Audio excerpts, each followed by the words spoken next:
Well, good Monday to you, fam. This is B, This is D. bringing you the soul opinions of two everyday Christians. Want a quick reminder here. Please, as we grow, hopefully you're growing. Hopefully we are bringing some insightful ideas, little nuggets that you can take with you. And hopefully, as you guys bless us, we can bless you. That being said, you can hit that subscribe button, like the videos, comment on the videos, let us know how we're doing, what we can fix.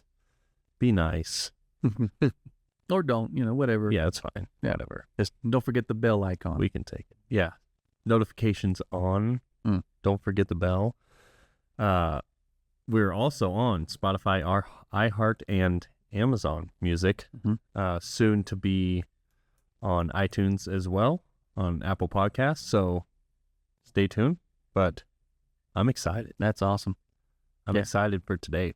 Yeah, so we want to bring you, we talked a little bit before about why EDC, where we get the name from, some legacy, some stuff about connection to the military family. But extra special episode is what do we carry every day and why do we carry every day? And just kind of a quick note that Brother Danny here is probably going to be talking the most on this particular segment. This is his passion. So he's pretty fired up today, I might admit, too. So the floor is yours, my friend. Well, I don't want to, belabor any points, but this definitely is something in my wheelhouse and something that I love to talk about and to teach about. I think that's important as well. If you're knowledgeable in the community, I really feel like I've still scratched the surface on a lot of things when it comes to, even 3-gun competitions or, being proficient in clearing buildings and teamwork and the team aspect of move, communicate, shoot kind of ordeals. I wouldn't say I haven't even scratched the surface of that. But what I am passionate about is being a father, being a husband that knows if I absolutely need to stop something from happening, I can do that. As a protector, essentially. And forgive me today. I picked something up on course Sunday morning right before church. So I'm kind of going through it. So don't be too mad. It's almost 'tis the season to get the colds. Yeah, and it's not even cold out yet. Yeah.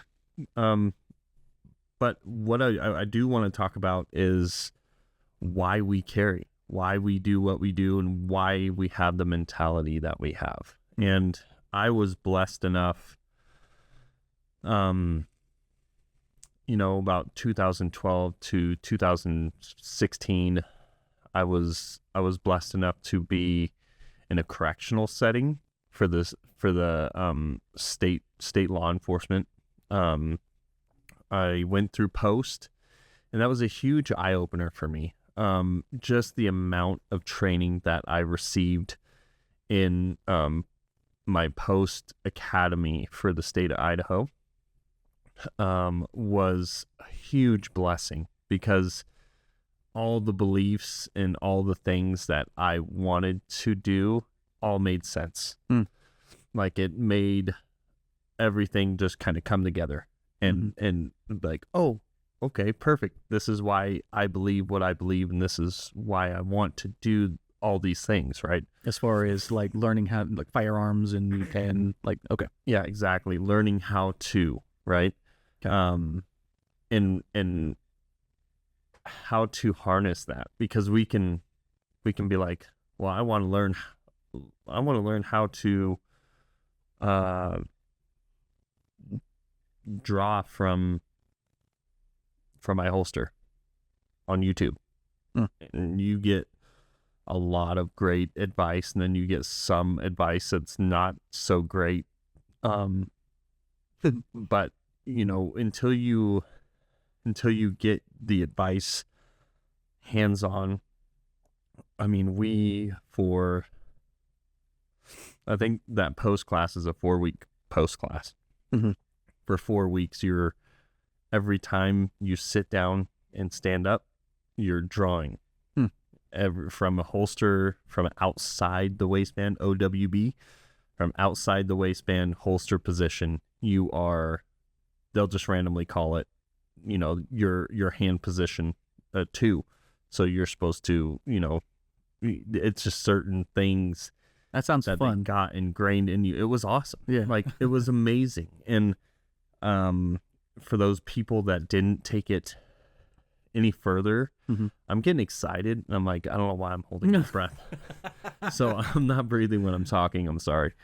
But for those people that learned those techniques and didn't take it any further, Mm-hmm. I feel bad. When I was in that correctional setting, I did all the arrest techniques. I did all of the hand-to-hand stuff that I could do, and I did all of advanced, like, cell extraction, hands-on combats. I remember the stories that you've told. Maybe we could talk about that one day. I don't know. That's pretty. Yeah, it was a fun place sometimes, right? Fair. The pros and the cons of corrections is more cons and pros, but yeah. The training that I've received was invaluable to not only me as an individual, but for me being a father and a husband, mm-hmm. and the mentality that I have mm-hmm. for the civilian life. That's cool. Yeah, and I have like none of that training. We'll talk about that in a little bit, what I've gone through, but I don't even know that I would want to go through that level of training to experience the things that you experienced while you were there at the as a correctional officer. Yeah. And I hate talking about myself. I really do. I don't like, maybe when I was younger, I was like, yeah, me. But mm-hmm. now that I'm older and I'm like, bro, like, I feel like I'm so uninteresting. But for people that have not seen that side, mm-hmm. it's like, dude, tell me more. Yeah, for real. What have you seen? Oh, I'm like, for real. For you correctional guys out there, you're like, whatever. It's nothing. But you step back and you go, oh, I actually do have a lot of stories. Yeah. I was there for 4 years, and I have quite a bit of stuff that I can tell. That's cool. But why we carry? Why do I carry a pistol when I go out into public with my family?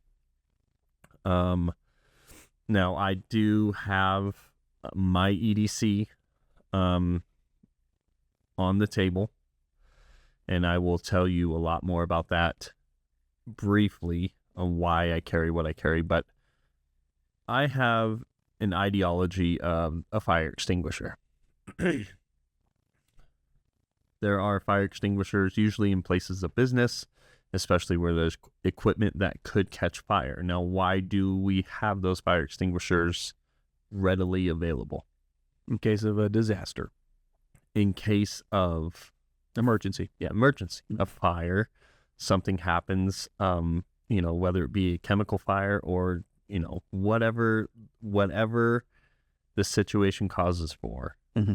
you have that fire extinguisher to put that fire out or stop that fire. Mm-hmm. Now, I have that pistol to stop that fire from it touching my family, touching somebody else. Mm-hmm. If I actively see something happening where a life could be taken, I have that responsibility really in my training mm-hmm. to stop that threat. And the ability at that point to step in. Correct. And that's training. That's, taking your training to that next level. Yeah. Putting rounds downrange. Uh-huh. But truly just stopping and assessing the situation and saying, I could save that person's life. It's a huge responsibility as as holding that pistol, because once you make that decision, all your values better line up.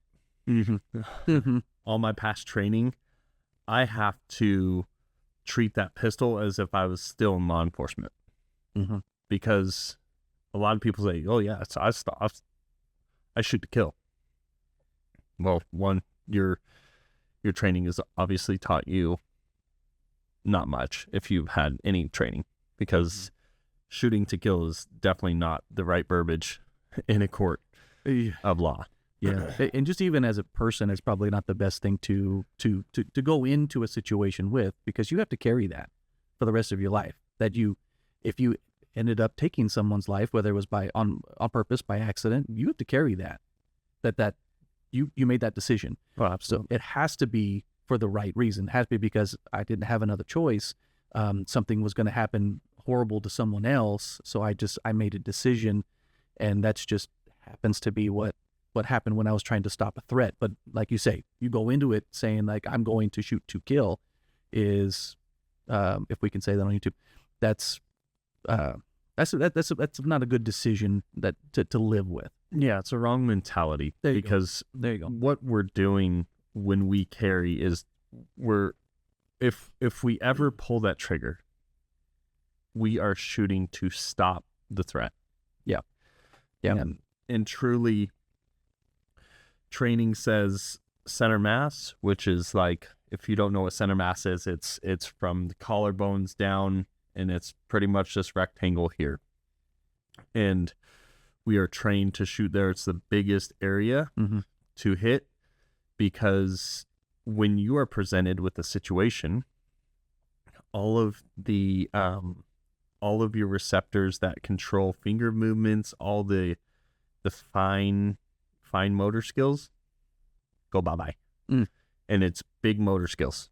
It's literally this, and you're on target. You've got your arms interacting, your hand grabbing, interacting, and you are doing big motor movements. Now, these and little finger movements go out the window when your adrenaline dump happens. Which is interesting, because I keep saying that, sorry. When I was actually thinking about this not that long ago, for some reason this was on my mind, that if I think I probably saw something on Twitter, on X, to just something about, was this right or was this wrong? Would this person have been tried for murder, or was this self-defense? And some person went up to another vehicle. They had a gun in their hand. When they turned, someone in the other vehicle shot. So in not getting into the what that is, whether that is one way or the other, let's say the threat was the person passed away. The person in the car shot the other person and they passed away. If they were in a courtroom, say if that was the person in that courtroom, and let's say the lawyer said, well, why didn't you just shoot the hand that was holding the gun? Why did you have to shoot in that center mass or wherever else it was? That same thing went through my mind. It's like in that moment when the adrenaline's going and it's a fight or flight situation, I highly doubt you're going to be able to, one, be trained and good enough with a weapon, with a pistol, to hit a moving target while your adrenaline is just flowing and you're trying to get out of the situation. It's a shoot the first thing you can see. Yeah. Even if you're at point blank range, trying to hit somebody that's moving, a smaller target, that would be very, very difficult. So it makes sense to what you're saying there, 100%. And if you're like, when I say civilian, I'm a civilian. I'm not saying that I have tons of military experience, and I've shot dudes, and I have to live with that, because they do have to live with that. Yeah. And they served our country selflessly. And we love veterans. Like, I love veterans. Any like most veteran podcasts I want to try to listen to. Like, I love the fact that somebody would serve our country and me not deserve it. That's why this country is the way it is. Right. But if you don't have the whereabouts of the adrenaline dumping and what that feels like. Because most people, I mean, I'm not saying this to offend you. Most people that work behind a computer, most people that, you don't get that adrenaline dump. You're not around situations where, even correctional officers, they have adrenaline dumps. And if they say they don't, they lie. Because all of a sudden you got 4 guys on a tier of 120 dudes. The last thing you want is 120 dudes going off, because now you have a big problem. Yeah. So you're saying you don't get that same adrenaline rush from like Excel, a spreadsheet? Is that what you're saying? I'm kidding. No, it's to me, a lot of people, there's some people, it's like, that fight or flight. Like some people have that natural fight or natural flight. I would say I have a natural fight, but when my adrenaline dumps, it's not a good feeling for me. Like my stomach is turned like in knots. The anxiety just shoots through the roof. Yeah. I do what I have to do, and my adrenaline makes me super focused at what I have to do and get that job done. Yeah. Right. And that becomes that training. And when we talked about, because I took my training and I gave you all my ideology, all my training, and you stuck with it. You changed a couple things, but man, you rocked it, and you carry more frequently than I probably know.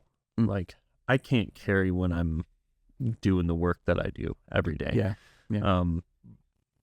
But I always know Brian's gonna have his pistol on him. Yep.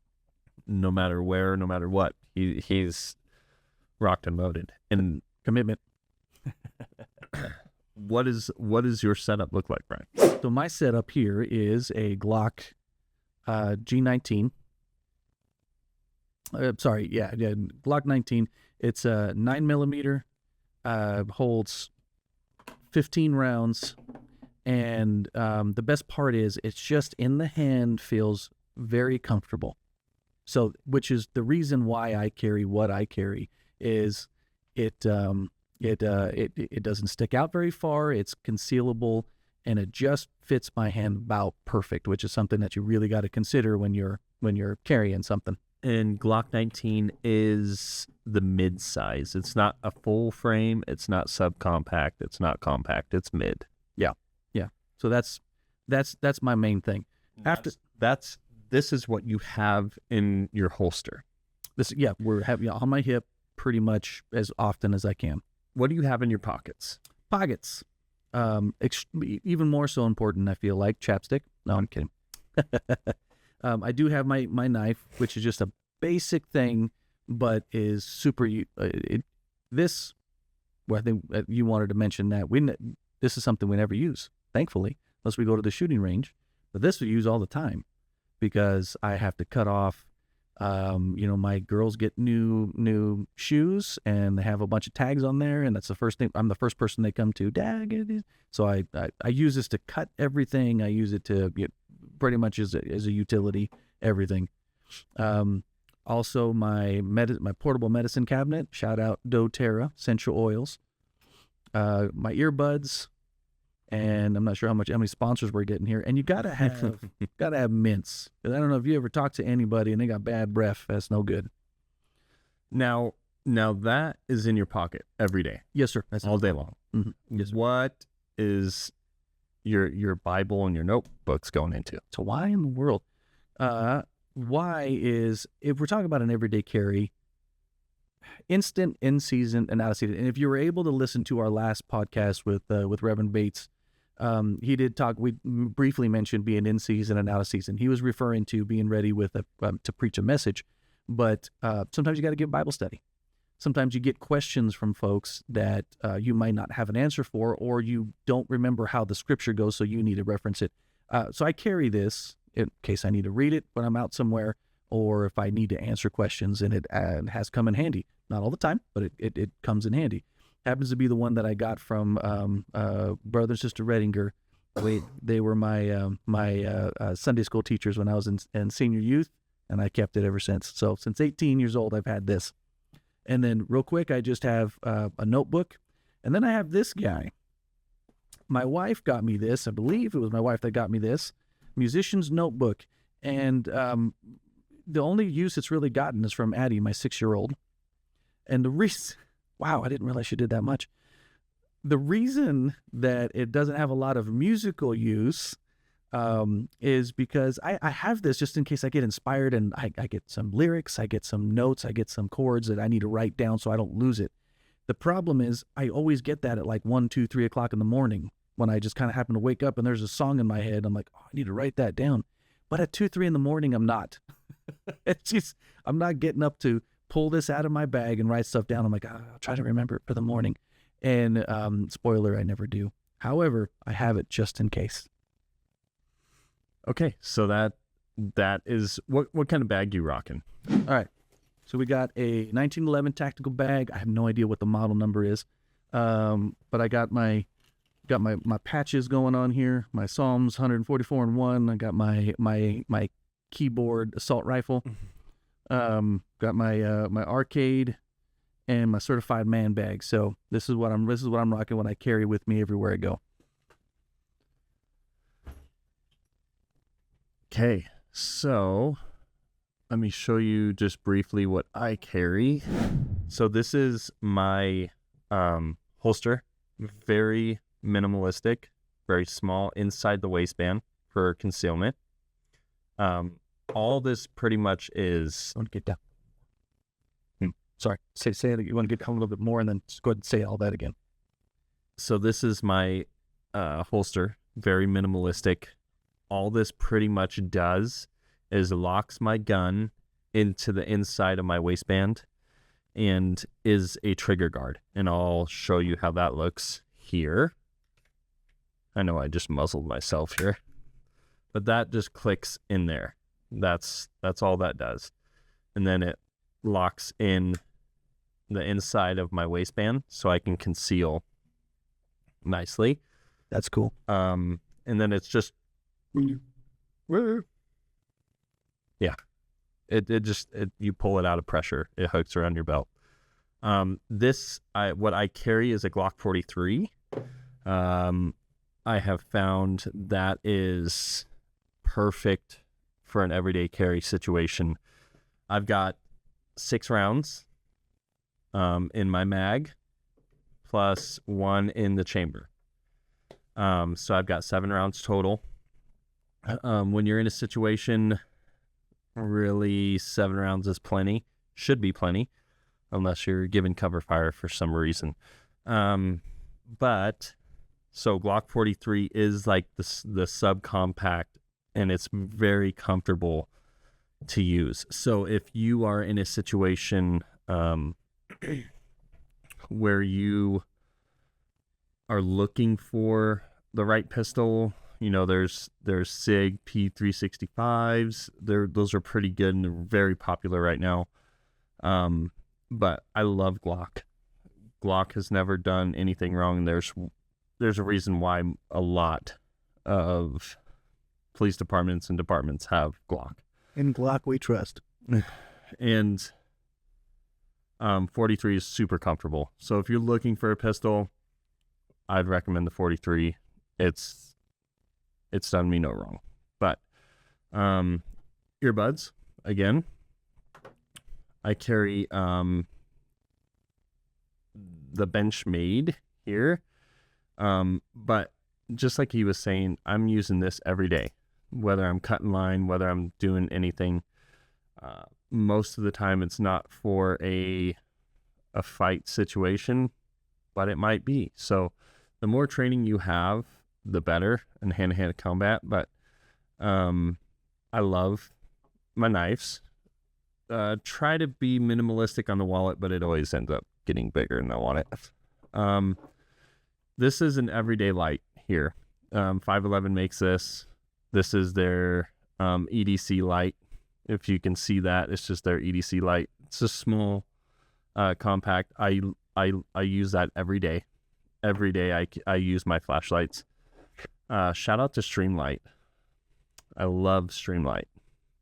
This flashlight actually went bad on me. This is the Stylus Pro. Tiny AAA batteries.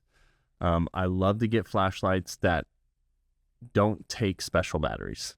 Surefire is pretty high up there on the list of flashlights. Amazing flashlights. They're just out of my price range. So I kind of gravitated towards Streamlight, which was amazing. I think I had this on me every day for, I think it was 9 years. And then it just one day it just stopped working. So I feel like if I got 9 years out of a $40 flashlight, that's pretty good. That's pretty stinking good. So then when I did it, I upgraded to their AA version, which is their Pro Tac. This baby is bright. So I don't carry this every day because I don't need that much light. But if I know I'm going hunting or camping, or if I know I'm going to be in the dark, I'll take this. It just lights up the night very nicely. So that's what is in my pocket every day. Very quickly going to, if I have my pack, my med kits, by My Medic. They have really cool med kits that are already pre-assembled. My Medic has, even the dummies like me can figure those out, watch tutorials online how to use their equipment. This one is kind of like, this is my big emergency bag. So it's called a field bag. It's small, it's light, it's compact. It's got my rapid tourniquet on there. And then when we open it up, it actually has quick clot. It has a couple other things too for bullet wound penetrations. It's very easy to get into. You can add some stuff to it if you want, but I suggest this. It's got the mole, the bag snaps, quick.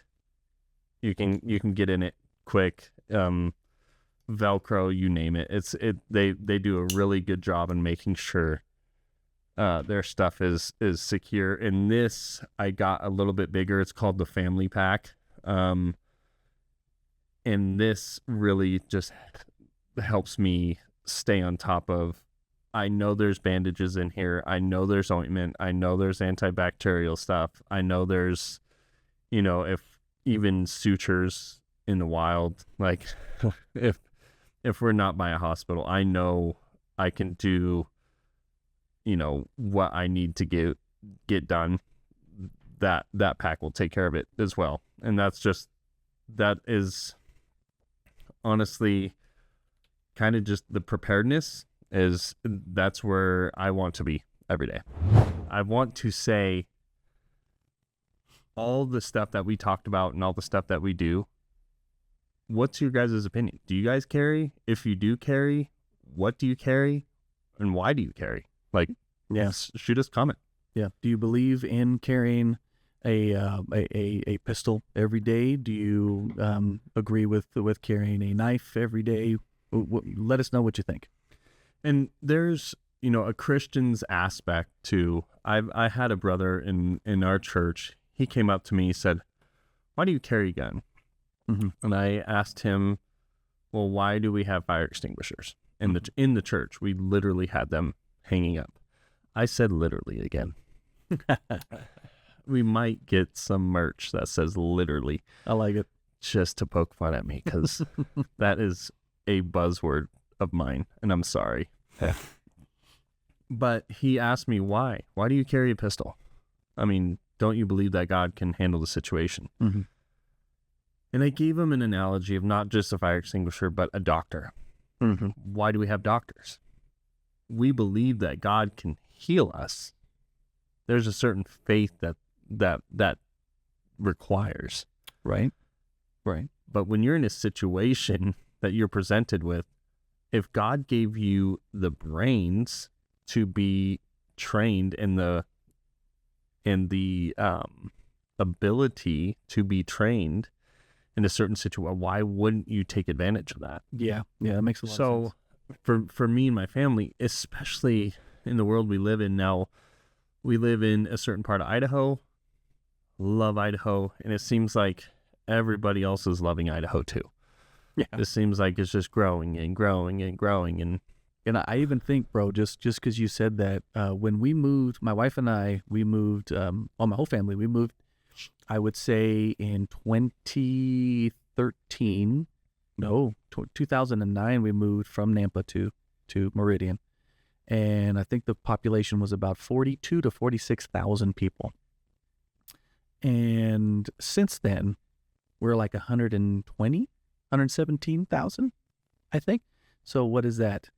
About 14 years we've grown. Yeah, but in the valley, we're what? Oh, my word. 800,000? Somewhere in there, yeah. Gotta be. Yeah. And it just keeps getting bigger and bigger and bigger. There's constant construction everywhere you look. Yeah, most of the areas don't.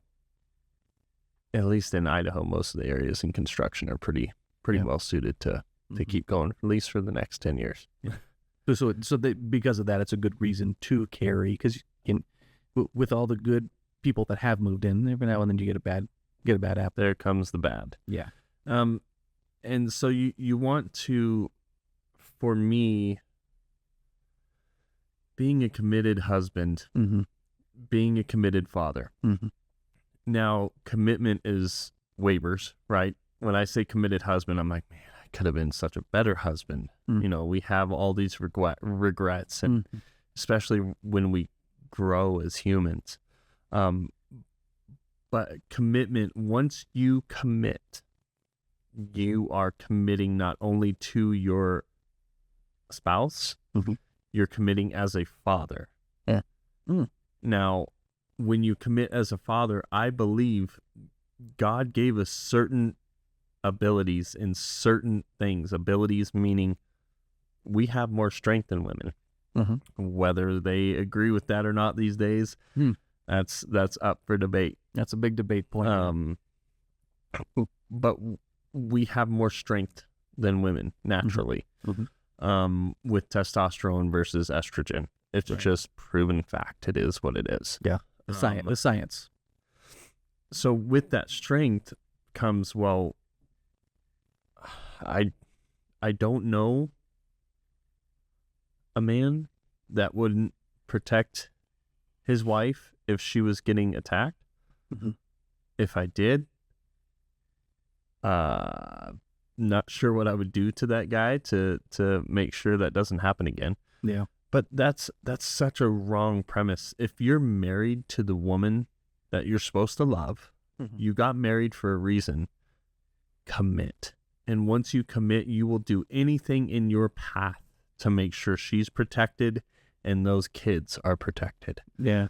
And the other preface to this is Idaho is a Second Amendment state, constitutional carry. Yeah. Will you explain a little bit about that? So what that means? So constitutional carry is, as I understand it, I should probably look that up really quick so I don't get it wrong, but constitutional carry is such that if you are a constituent of the state of Idaho, you're resident of the state of Idaho, you can legally conceal carry a weapon, and you do not need a license. As long as you're not a felon. As long as you're legal to carry, to own, which a felon is not. Yeah. So dishonorable discharge or a felon, something like that. Obviously, you won't be able to do that. He's looking up the actual definition right now. Constitutional carry, also known as permitless, unrestricted, or Vermont carry, is the legal right to carry a handgun without a license or permit. It can apply to both open and concealed carry. So Idaho, will you look up when Idaho passed the constitutional carry? Oh man, I remember getting questions when that happened. So yeah. So when Idaho passed that, beforehand it was legal to open carry. Now open carry is outside the waistband. It is visible on your hip. Now if you're going out to your, downtown wherever, and you're going out with your wife Mhm. or your family, and you see this guy carrying a full-size, doesn't matter what it is, it could be a 22 at that point, Mhm. full-size 9mm 45 auto, It's you know, unnerving. full-size Kimber, and it's Yeah. outside the waistband. Kind of weird. Yeah, well, it's immediately disconcerting because you would hope that person is a good law-abiding citizen, but you don't know, right? Right. We don't know the person that we've never met before carrying a gun into, a gas station. Right. So Just open on their hip. Yeah. So in April 2nd, 2019, that's when 2A was passed for Idaho. Yeah. Now, it could be argued that that is a little more unnerving when someone is not open with it anymore. Mhm. Now they can conceal it. right. So why are they hiding when they weren't before? Mm-hmm. What do you have to hide? Exactly. Because you brought this up, which is a great thing to talk about. When this was passed, I had some coworkers that knew that I like firearms. I do carry. Came up and asked me, "Hey, what do you think about this?" And I'm like, I think it's great, right? Being old, hot-blooded Idahoan, conservative. Everybody got to carry a gun. America. But the follow-up question was, well, why wouldn't you want everybody to be background checked? Why do we want to make it so easy for everybody just to get a gun when we have issues in America with this? And I understood where she was coming from, but there was a misconception, and the misconception was that by passing the 2A concealed constitutional carry, everybody can just go out and just buy a purchase a firearm. Okay. And that's not what it has to do with. It has to do with, for one, you have to be able to own one, to purchase one. Now you have to be legal. Yeah.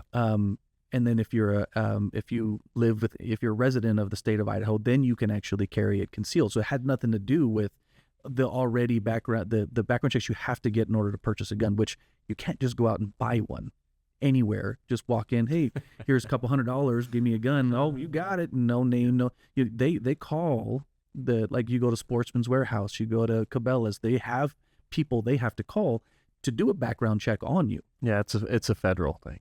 It's a federal thing. Yeah. So everybody can't just go out and buy one. You have to be you have to be legal. You have to be 18. Yep. I think at least in most states. In Idaho, you do. And you cannot be a felon. You can't have any of those restrictions. And then you still have to pass a background check. Yeah. And I believe to carry a handgun, it's actually 21, I believe. Oh. Now, with that being said, just because we are in a 2A state, they say, constitutional carry, I'm an enhanced license holder, and so is Brian. Yes, sir.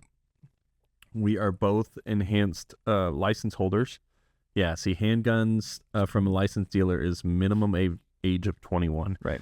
So what that does is it puts us in the federal background check. We're already there. Mm-hmm. We're fingerprinted federally and for the state. So we can, me and Brian, because we've upheld the law, we can go into, so said store, whatever store that sells firearms, Mm-hmm. and we can put that on the desk and say, I want that. And they just look at it, scan it, and literally we pay for that pistol and we walk out. We don't have to do paperwork because that's all already integrated into that license. Yeah, getting that license, you've already had that necessary background check and you've passed it. So if you're wanting to buy a whole bunch of, ARs because you are an American and you can, do you know, you obviously know a little bit. I'm not deep diving into a deep history. Yeah. One day we are going to have my father on. Maybe this can be a topic. Oh, man. Okay. Why in the Constitution do we have 2A? To defend against tyrants. Tyrants meaning? Anyone that, oh boy, what is the definition of tyrant? Anyone that essentially wants to enslave or control us.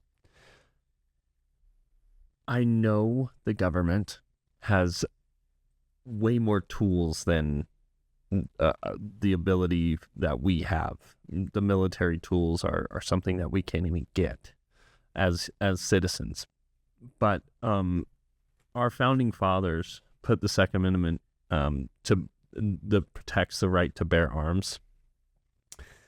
And they were talking about more of a government uprise so we have arms, and it protects us and our families from their militia or the tyrants. It protects what we have from them. So that's just a thought as well.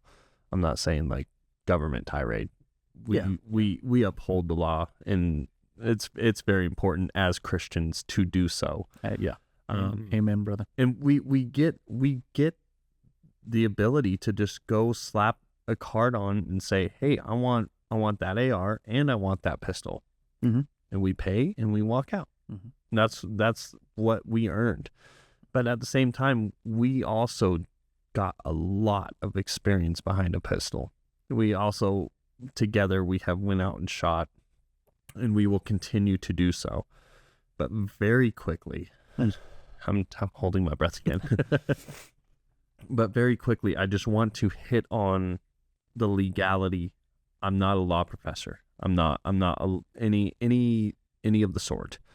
I'm telling you, very surface.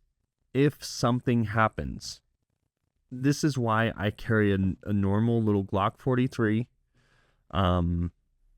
It tactical because it literally has a pinky extender on the magazine so I can hold it comfortably. Other than that, it has night sights, Pinky extender, and that's it. Because if something does happen and I have to use that firearm to stop a threat, that firearm's gone. Bye-bye. Forever. Yeah. So don't take your Gucci Glock, they call it. If you don't know what a Gucci Glock is, look up Gucci Glocks. They're beautiful works of art. I mean, $4,000, $5,000, $6,000 guns. American dollars? Yeah. And they're beautiful. They're amazing. And they shoot like a BB gun. And oh, yeah, now that's taken away. What do you mean? Well, you just had to use it to stop that threat. Yeah. So the legality of it carries something, not high point, and I don't care what you think, do not carry a high point for self-defense. Another thing, our ammunition is all a jacketed hollow point, meaning if that hits a wall, it's not going through the other wall and killing somebody else. Yeah. So meaning jacketed hollow point is going to hit a wall and spread. They're designed when they hit a target, they spread open To stop. And full metal jacket, the cheap ammo, that ball of ammunition can, especially whatever caliber you're shooting, can continue through walls. Yeah. And continue through other rooms and continue through other bodies. Yes. And so I know that we want to talk about commitment, because this actually leans right into commitment, but something that because when I did get my concealed weapons license, you go through I can't remember if it was an hour or so of training, and you're the teachers up there, the instructors up there telling you some different things, and one thing that they drill into you is that not only do you have to worry about what it is you're aiming at, if you fire at someone at a threat or whatever the case, you have to worry about what's behind that target as well. Because if I'm going to say somebody is, Lord forbid, somebody is attacking another person with a weapon that is lethal, and I try to stop that threat. If I'm going to fire and I happen to shoot them, and let's just say I happen to fire at their back, that means that the person that they're attacking, the one I'm trying to save, could be right in front of them. And if my caliber, which is a decent size caliber, could travel through, if I just hit them in the stomach when there's nothing to really stop that, could travel through and hit the person I'm trying to save. or it could travel past them, or like you said, hit a wall and travel right through that wall. I don't know what's on the other side of that wall, if it's a person, if it's an animal, but it could hit something else, which is great to have the hollow points, because then you don't have to worry about it as much. You still do, because you never know. It's good to be safe in all aspects when you're gonna try and do something that could hurt someone else. Yeah, and I might be a weirdo. But you are, but so am I. Yeah, I very briefly, when you're sitting down in a restaurant, when you're sitting down, I play the drums at church. When I sit down on the drums at church, where we sit in the church, I play scenarios out. Mm-hmm. So if somebody approaches the preacher or approaches my pastor is usually here, or you just play scenarios out. That, I believe, is a healthy thing to do. Good. Because you are trying to present the future. Mm-hmm. So when that future happens, you are, I've already played this out. Yeah. And I've got a clear sight of picture to engage a target on, sitting here, or, aiming here, or doing this. I'm not putting anything into the congregation. I'm not. So you've got to play these little scenarios out in your head. What's the best exit route? What's the best, all of it, because it's a healthy thing as being committed to your family, your church family, your man of God, really as a human being. And it's funny that you do that, because I also do that. But when I go out to breakfast or lunch with my parents, I try to sit myself with my back to the front door. My back to the wall, so that I'm facing the front door. So should anything happen, I could at least see it and have a head start. So that's cool that you do that. I do the same thing. I guess I'm not the only weirdo. If you're wanting to learn more about this, I'm not, a paid instructor. I know guys. I know real gunfighters that are really amazing. I can get you some contact info and go from there. Yes, you can. And remember, that same commitment, fam, is the same commitment. Whether you have a pistol at your side, you have to be committed to the decisions that you're going to make with that thing. You've got to be committed to Jesus. You got to be committed to prayer every day. And if you're not, we got the solution. There is a solution, and Jesus does want to, he wants to touch your life just like he's touched mine and Brian's. And we want to shout out all the men out there that are trying their hardest, and you are wondering where to go. The answer is Jesus. But if you do need some extra help in how do I find him, what's that next step take? Send us a message. Send us something in the comments. We'll be happy to help. Sit down with you, answer questions, whatever you might need. Yeah, get a hold of us. Remember, please like, subscribe, turn on that notification bell. Hopefully we can get some nuggets and you can take some things in that we have to say. Yeah. We love you, fam. God bless.